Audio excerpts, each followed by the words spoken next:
Assalamualaikum warahmatullahi wabarakatuh. Perkenalkan, nama saya Nurul Fadila dengan NIM 2405331. Saya akan menampilkan video mind mapping tentang evolusi teori manajemen.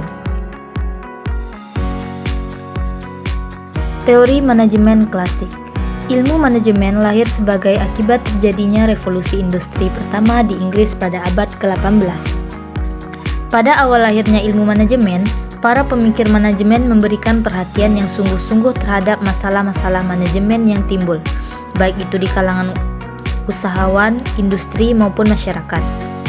Para pemikir manajemen yang muncul pada masa itu antara lain Robert Owen, Henry Fayol, dan Frederick W. Taylor.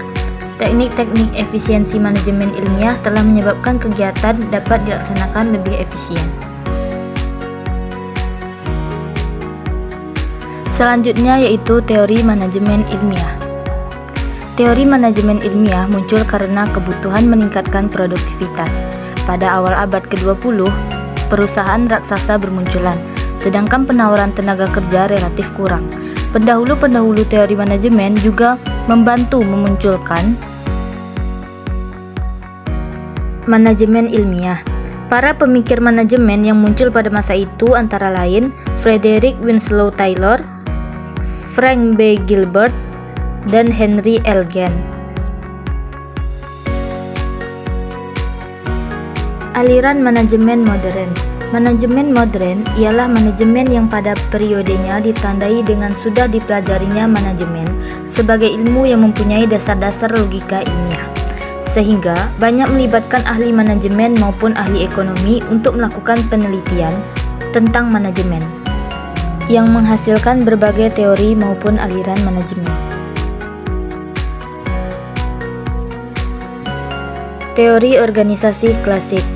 Teori organisasi klasik sering disebut juga teori organisasi tradisional.